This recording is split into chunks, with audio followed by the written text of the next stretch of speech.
नमस्कार, N V news देख रहे हैं आप। मैं हूं आपके साथ सुनील सिंह पौरुष। कृषि कानूनों पर केंद्र सरकार और किसानों के बीच टकराव और बढ़ गया।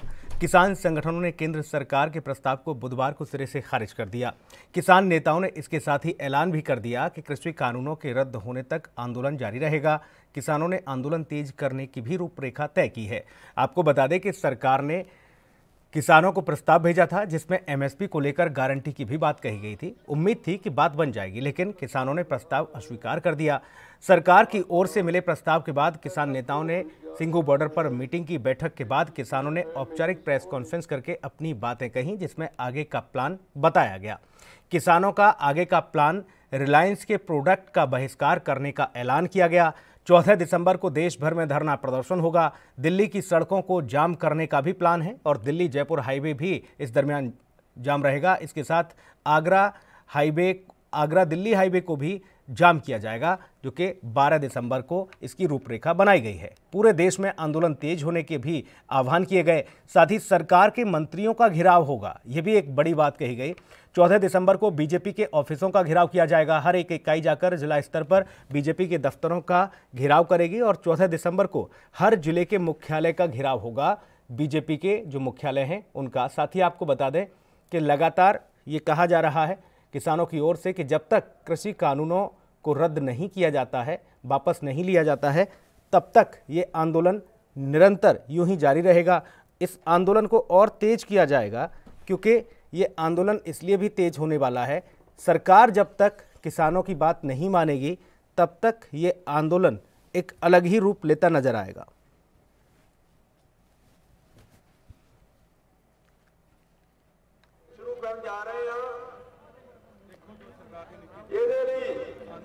ਤੁਹਾਨੂੰ ਬੇਨਤੀਆਂ ਵਾ ਤੇ ਮੀਡੀਆ ਵਾ कर्मचारी ਜਿਹੜੇ ਸਾਡੇ ਮੀਡੀਆ ਦੇ जो सरकार ने कल प्रपोजल दिए हैं, सरकार अभी भी जो है वो लोगों की बात सुनने के लिए तैयार नहीं है। लोगों के ऊपर क्या प्रभाव पड़ने जा रहा, क्या कष्ट आ रहे हैं, क्या तकलीफें आ रही हैं, मुश्किलें आ रही हैं, उनके ऊपर थोड़ा भी जो है ध्यान दे नहीं रही। अपनी मनमानी करके जबरदस्ती हमारे को जो है मौत के मुंह में धकेलने जा रही है। ये लगातार जो है 4-5 महीने से लगातार चल रहा। तो सरकार जो है जानबूझ करके एक अपनी अड़ी पगा रही है, पर जितना ही अड़ी पगा रही है उतना ही भारतवर्ष के सभी लोग, चाहे वो किसान है, चाहे मजदूर है, चाहे रेहड़ी फड़ी वाला है, दुकानदार है, सभी लोग, यहाँ तक के उनके जो खुद के राजनीतिक हैं वो भी सब लोग जो है ये किसानों के साथ हैं। किसानों की तकलीफ को समझने लगे हैं कि वाकई ये किसानों को जो है भूखमरी वाल बढ़ाएंगे, खुदकशियां पर बढ़ाएंगे, इसलिए इनको जो है ये अच्छे नहीं है, इनको तुरंत रद्द किया जाए। परंतु सरकार पता नहीं कौन सी सोच लेकर के अपने ही लोगों को ऊपर जो है ये जो अत्याचार करने जा रही हैं, ये अच्छा नहीं है।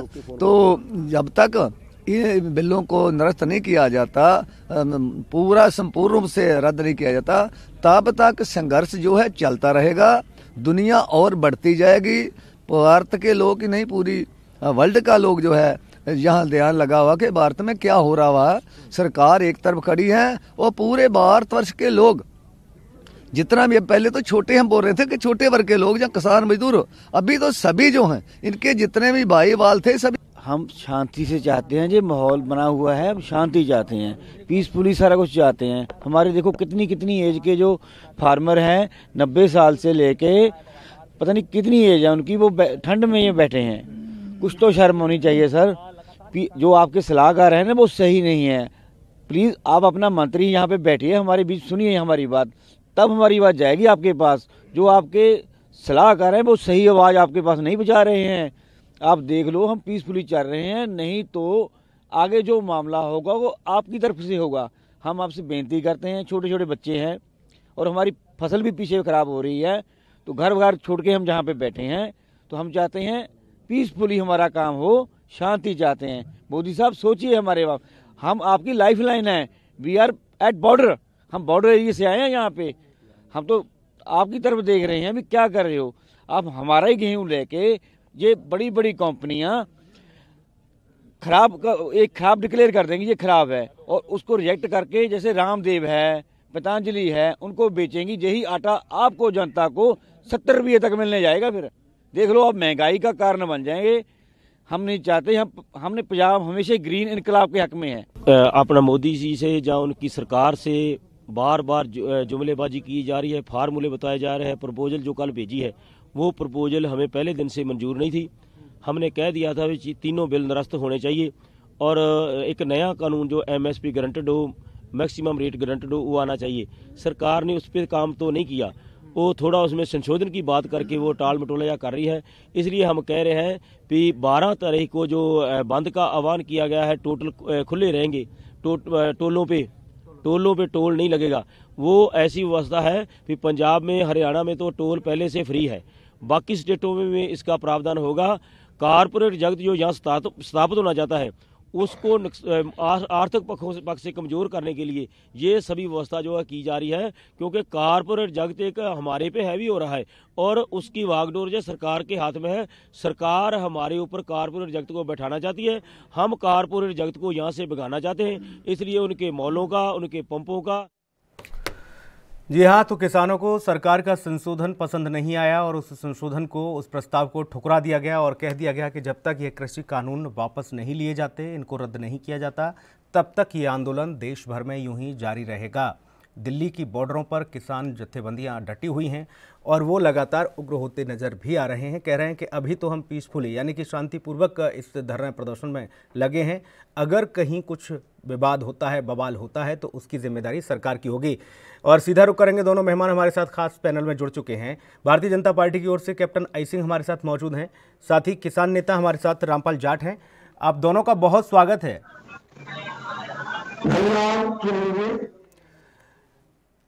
कैप्टन आई सिंह जी, पहले मैं आपके पास आऊं उससे पहले रामपाल जाट जी से ही जान लेता हूं। रामपाल जाट जी, प्रस्ताव भेजा गया आप लोगों को, लेकिन आप लोगों ने ठुकरा दिया, इनकार कर दिया।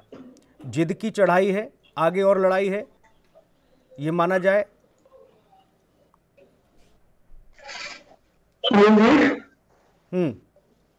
वास्तव में ये सरकार की हठ धर्मता की लड़ाई जी, सरकार की हठ धर्मता के खिलाफ लड़ाई। जिसके पास पावर होती है, जिद वही कर सकता है, हठ धर्मी वही बन सकता है। किसानों ने तो सारी शक्ति इनको दे दी थी चुनाव में और उनको दिल्ली का राज दे दिया जी, तो शक्ति तो उनके पास है, किसानों के पास कहाँ शक्ति है? तो भारत सरकार को चलाने का पावर तो उनके पास है, किसानों के पास कहाँ पावर है जी। तो किसान तो सत्याग्रही के रूप में सत्य के प्रति अपना आग्रह जारी रखा हुआ है। इसलिए ये सारा आंदोलन न तो उग्र होगा, न किसान इसको उग्र होने देंगे जी। सरकार कितना भी चाले कि उग्र हो, किसान उग्र नहीं होंगे। हमारा सारा आंदोलन शांति और अहिंसा के आधार पर चलेगा। आप लोगों ने ऐलान किया है, जो बॉर्डर पे आप लोगों ने वार्ता की और उसके बाद जो आपके किसान नेताओं ने फाइनल किया कि देश भर में अब ये आंदोलन तेज होगा, बीजेपी के मंत्रियों का घेराव होगा, बीजेपी के मुख्यालयों का घेराव होगा। 14 तारीख को हाईवे जाम किए जाएंगे, 12 तारीख को ही जो दिल्ली जयपुर हाईवे है या आगरा दिल्ली हाईवे है, इसको जाम किया जाएगा। सुनील जी, जी, अभी हम जयपुर दिल्ली हाईवे पर ही बैठे हैं। पिछले 9 दिन से हमारा पड़ाव चल रहा है जी, है ना, और आगे भी चलता रहेगा। और हमने कहा हम तो दिल्ली कूच करेंगे। जाम करने का काम अब तक किया पुलिस ने सब जगह, हमने नहीं किया जी। ये काम पुलिस का। यदि वो जाम करेंगे तो हम क्या कर सकते हैं? हम तो दिल्ली कूच का हमारा आह्वान है कि हम दिल्ली कूच करेंगे। और वो जब रोकते हैं और रोकने से जाम करते हैं तो इसकी जिम्मेदारी सरकार की है, पुलिस की है, प्रशासन की है जी। इसमें किसानों को कोई जिम्मेदारी नहीं। ठीक है, आपने अपनी रणनीति बताई है। ठीक है रामपाल जी, आपने अपनी रणनीति बताई है। कैप्टन साहब, अब कोई और विकल्प, क्योंकि ये आंदोलन अब उग्र और होने वाला है, आह्वान कर दिया गया है, अब तो आप लोगों का घेराव भी होगा। सुनील जी, आपने देखा होगा सरकार इनकी हर मांग के साथ खड़ी है। जो भी इन्होंने अमेंडमेंट के लिए कहा, हम सरकार उसके लिए तैयार है। मंडी व्यवस्था के लिए कहा, हमने उसमें फेरबदल करने के लिए तैयार है। इन्होंने कहा कि बिजली का बिल जो है ना जैसा है वैसा रहना चाहिए, सरकार उसके लिए तैयार है। फलारी के ऊपर एक फलारी जलाने पे जो जुर्माना था उसमें कहा हमने उसको वापस लेने को तैयार है। मतलब इनकी जो मांगे थी हम उसमें पूर्ण रूप से इनके साथ हैं। आप ये बताइए कि सरकार एक कदम भी अगर किसानों से अलग हो तो ये कह सकते हैं, मगर इनकी मांग क्या है? इनकी मांग है कि जो कानून सरकार लेके आई है वो काला कानून है, उसको वापस ले जाइए। अब आप सोचिए कि सरकार ने इस कानून को जो सदन के पटल पे बनाया है और जिसमें सबकी सर्वसम्मति से कानून बनता है, कोई एक पार्टी नहीं बनाती है। उसमें जब उसका बिल लाया गया तो उसमें सभी की सहमति थी। आज वो राजनीति कर रहे हैं, किसानों के हितैषी बन रहे हैं, आज जो है ना किसान को बरगला रहे हैं। तो ये किसान इस बात को समझ नहीं पा रहे। कैप्टन साहब, एक छोटी सी टिप्पणी करूंगा, फिर आप अपनी बात आगे रखिएगा। कैप्टन साहब, आपने कहा कि देखिए सदन के पटल पर था, सदन के पटल पर सर्वसम्मति से पास हुआ। आपने देखा होगा सदन के पटल पर जब आया तो विपक्ष ने सदन का वॉकआउट कर दिया। वो तो गांधी प्रतिमा के बाहर आकर धरना देने लगे, बवाल हुआ, लेकिन धीमी गति से पास हो गया, लोकसभा में भी राज्यसभा में भी बिल। आप कह रहे हैं कि नहीं सबकी सहमति थी। कहां सहमति? विपक्ष तो तैयार ही नहीं था। बिल्कुल सहमति थी। उसमें इनको विरोध में वोटिंग करना चाहिए। किसने विरोधी में वोटिंग करी है? किसी ने भी नहीं करी है। ये भी है बाहर वॉकआउट का दाना, ये भी है सहमति होती है। अगर आपकी सहमति नहीं तो आपको विपक्ष में वोट डालना चाहिए। मगर आज वो सब जो है ना किसानों को ये दिखाना चाहते हैं कि हम आपके शुभचिंतक हैं और अपनी राजनीति खोई हुई जमीन को ढूंढ रहे हैं किसानों के माध्यम। मगर किसान इतने भोले हैं इस बात को समझ नहीं रहे। माननीय मोदी जी जो भी अध्यादेश ये लेके आए हैं तो ये किसान की आय डबल बढ़ाने को, अभी तक किसानों को लूटा गया है मंडियों के माध्यम, दलालों के माध्यम। आपने देखा होगा किसान का मूल्य कुछ होता था, मंडियों में उन्हें कुछ मिलता था और एक हफ्ते लाइन लगाए खड़े रहते थे, उनका माल खरीदा ही नहीं जाता था। तो ये जो व्यवस्था करी गई है ना अब तो ये बातें तो आप पहले दिन से, जिस दिन से बिल लेकर आए उस दिन से आप इस बात को कह रहे थे, वो कानून का भी रूप ले लिया, अब इतना बवाल भी हो रहा है। ये बातें तो आप लगातार कह ही रहे हैं हर मंच से, लेकिन अब मैं ये समझने की कोशिश कर रहा हूं कि आगे की रणनीति क्या होगी आप लोगों की, क्या कुछ करने वाले हैं, क्योंकि किसानों ने तो अपना एजेंडा सीधे तौर पर बता दिया कि भाई वापस नहीं लोगे तब तक ये आंदोलन यूं ही जारी रहेगा। और इससे तमाम सारी तस्वीरें देश भर से ऐसी आने वाली हैं जिनकी कल्पना शायद ही कोई करे, क्योंकि जब किसान हाईवे जाम करेगा, रेल रोकने की कोशिश करेगा या फिर बाकी चीजों को प्रभावित करेगा तो आम जनमानस की स्थिति क्या होगी ये आप भली भांति समझते हैं। कैप्टन साहब आप बने रहिएगा, रामपाल जी आपके पास आऊंगा, लेकिन एक ब्रेक के लिए मुझे रुकना है, जल्द लौटूंगा।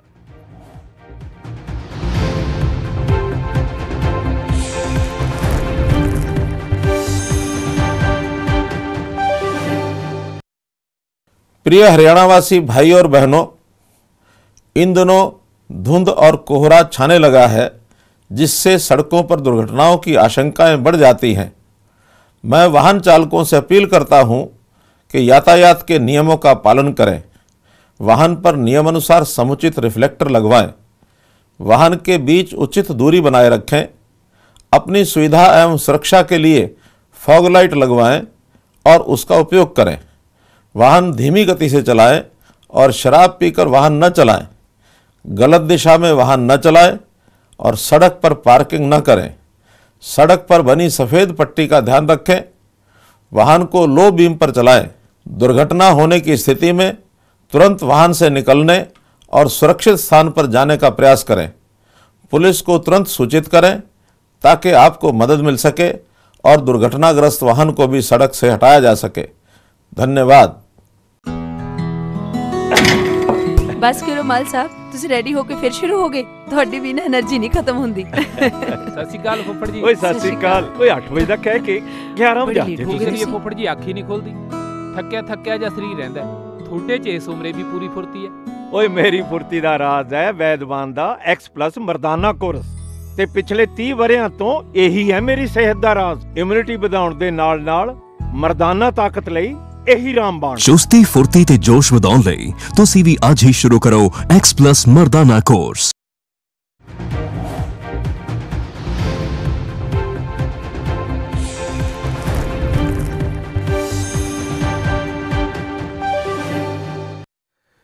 ब्रेक के बाद स्वागत है आपका। लगातार चर्चा कर रहे हैं कि आखिरकार बात कैसे बनेगी, क्योंकि किसान कानूनों को लेकर लगातार आंदोलन कर रहे हैं और सरकार कह रही है कि हम प्रावधान के लिए तैयार हैं, लेकिन प्रस्ताव भेजा गया उसको ठुकरा दिया गया। रामपाल जाट किसान नेता हमारे साथ मौजूद हैं, कैप्टन आई सिंह है भारतीय जनता पार्टी का पक्ष रख रहे हैं।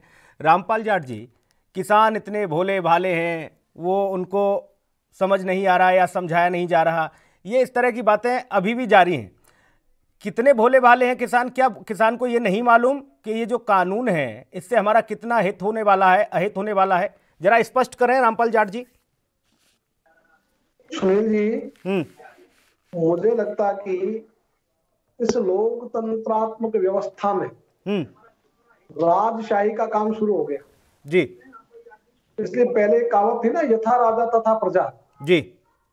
अब उसी कहावत को चरितार्थ कर रही है हमारी वर्तमान राज करने वाली पार्टी जी।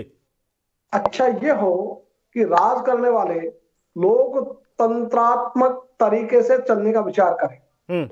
इसलिए ये जो कहते हैं वो भोले भाले, समझते नहीं है, समझ नहीं आ रहा है।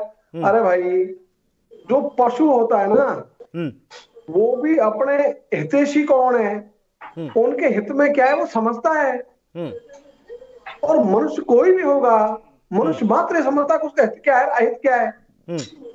आप कैसी बचकानी बातें कर रही है सरकार।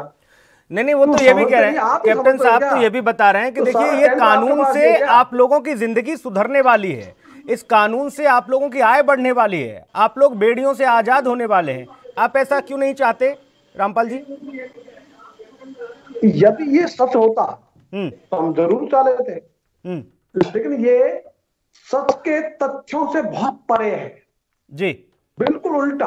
और मैं कहना चाहूंगा, इसी ढंग की योजना इन्होंने 2018 में जी प्रधानमंत्री अन्नदाता आय संरक्षण जी इस नाम से लाई गई, और उसमें कहा गया ये अम्ब्रेला स्कीम है किसानों के लिए। अम्ब्रेला, ये किसानों के लिए सुरक्षा कवच होगा।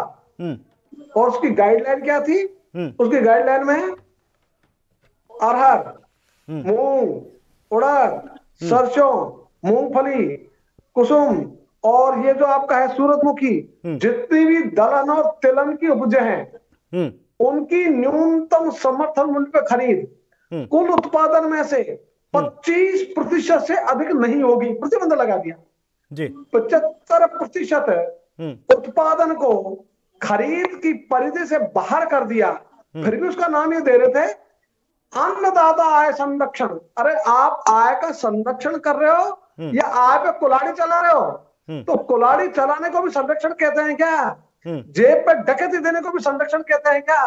तो इनकी भाषा शुरू से ऐसी रही, इसलिए लोगों को इनके प्रति धीरे धीरे अविश्वास होने लग गया। और अविश्वास के कारण लोगों को लगता है ये कहेंगे क्या उसका उल्टा करेंगे। इनको जेब पे डाका डालना होगा, ये कहेंगे आपकी जेब जो है ना भरी रहेगी नोटों से। इस ढंग की भाषाओं से यदि काम चल जाता फिर तो बात ही क्या है। इसलिए हम तो तैयार हैं सरकार की बात पर विश्वास करने को, लेकिन सरकार सच के आधार पर तो बोले, तथ्यों के आधार पर तो बोले। रामपाल जी, तथ्य रहित बात। ठीक ठीक है रामपाल जी, एक और सवाल, हालांकि ये सवाल थोड़ा सा उस लिहाज से भी ऐसा होगा क्योंकि सीधे तौर पर आपसे तो नहीं पूछा जाता, लेकिन मैं पूछ लेता हूं क्योंकि हर मंच पर यह सुनने को मिल जाता है। आप लोग किसी राजनीतिक दल से प्रेरित हैं क्या? विपक्षी दल से प्रेरित हैं क्या आप लोग? सुनील जी, ये प्रश्न पूछना चाहिए जी, और इस सच्चाई को क्योंकि ये बार बार कहा जा रहा है कि ये किसान भटके हुए किसान हैं, बरगलाए हुए किसान हैं, गुमराह किए हुए किसान हैं। जब कांग्रेस का राज होता था ना सुनील जी, और बीजेपी आंदोलन करती थी, तब बीजेपी के लिए यही कहा जाता था, यही शब्द। तो ये सरकार की घिसी पिटी भाषा है जी। लोग इसको समझ गए, इसलिए इस पर कोई विश्वास नहीं करते। हाँ, यदि हमें कोई कमी होगी और कोई भी संकेत मिलेगा तो हम उसको ठीक करेंगे, लेकिन हम चाहेंगे ये कॉमन किसान का आंदोलन है। ठीक, कॉमन किसान इसमें सम्मिलित है। ठीक है। और कॉमन किसान किस पार्टी को वोट देता है, किस पार्टी का, ये छोटी बात हो चुकी। ठीक, अभी किसान दलगत कैप्टन साहब से ऊपर उठकर, ठीक है कैप्टन साहब, आप सुन ही रहे हैं, रामपाल जाट जी भारतीय किसान यूनियन से हैं वो, और वो कह रहे हैं कि किसी भी पार्टी, और ये जो सारी बातें हैं ये घिसी पिटी बातें हैं, इस तरह की तो बातें होनी ही नहीं चाहिए, क्योंकि वास्तविकता देश का अन्नदाता सड़क पर है। लेकिन आप लोग ये कानून इन्हीं लोगों के लिए लेकर आए, किसान के लिए लेकर आए, इनकी जीवन सुदृढ़ करने के लिए लेके आए। आज यही लोग अगर ये कह रहे हैं कि इसमें इन कानूनों को हमें नहीं चाहिए, आप क्यों जबरदस्ती ये मरा हुआ सांप हमारे गले में डाल रहे हैं, तो फिर इसमें इतनी खींचतान क्यों, इतना विरोधाभास क्यों, इतना बवाल क्यों, इतने दौर की बैठकें क्यों? मैं रामपाल जी से जानना चाहूंगा कि रामपाल जी, जब ये ही सरकार है, आप इनकी ही बात इनसे पूछना चाहता हूं कि जब कांग्रेस अगर इस तरह की बातें करती थी तब आप सामने क्यों नहीं आए? इस तरह के आंदोलन उस टाइम आपने क्यों नहीं करे? आज ही ये आंदोलन आपको याद क्यों आए? एक बात। दूसरी बात, रामपाल जी की मजबूरी है, उन्हें भी जो है ना किसान यूनियन में बने रहना है, इसलिए यहाँ पर खड़े हैं। जो सत्यता है, हकीकत है, वो भी जानते हैं कि इस कानून से किसानों का भला होने वाला है, नुकसान कहीं से कहीं होने वाला नहीं है, मगर उनकी मजबूरी है क्योंकि उन्हें यूनियन में रहना है। और दूसरी बात आपको बता दूं कि ये आंदोलन चला कहां से? जहां से पंजाब से, जहां समर्थन मूल पूरे देश का सबसे ज्यादा फसलें पंजाब में ही खरीदी जाती है एमएसपी पे। अन्य प्रांतों को इतना लाभ मिलता भी नहीं है। पंजाब को जितना लाभ, 60% एमएसपी का लाभ पंजाब को मिलता है। और ये आंदोलन चला पंजाब से, और सरकार वहां पर पंजाब में किसकी है? कांग्रेस की। तो ये जो है ना पूरी रणनीति सरकार विरोधी है, किसान हितैषी नहीं है। अगर किसान हितैषी होती तो सरकार ने इनके साथ वार्ता करी है, और हर उस कानून पे हम अमेंडमेंट करने को तैयार हैं। जो ये कह रहे हैं कि इसमें ये कमी है, हम उसको ठीक करेंगे। हम आज भी कह रहे हैं कि आप आइए हमारे साथ वार्ता करिए, आप जो जो कमियां बताएंगे उनको हम बिल्कुल सुधार करेंगे। अगर मंडी व्यवस्था में आप बता रहे हैं, आप प्राइवेट फार्मर को या किसी प्राइवेट मंडियों को अगर आप बता रहे हैं कि यहाँ से किसानों का अनहित होगा, हम उसमें सुधार करेंगे। आप सुधार तो करवाइए, मगर आप सुधार नहीं करना चाहते हैं। आपके दिमाग में जो बैठाया गया है कि आपने सरकार की कोई बात नहीं मानना है, सिर्फ आपने तो एक ही बात करना है कि ये काले कानून को हटाइए। तो आप वही तोता की तरह रट रहे हैं। कैप्टन साहब, आप वार्ता नहीं कैप्टन कर रहे साहब, हैं। रामपाल जी, सरकार ये कहिए कि आप सरकार को झुका देंगे, तो सरकार देश की चुनी हुई है, कोई 4 लोगों की चुनी हुई नहीं है, खाली पंजाब के किसानों की चुनी हुई नहीं है।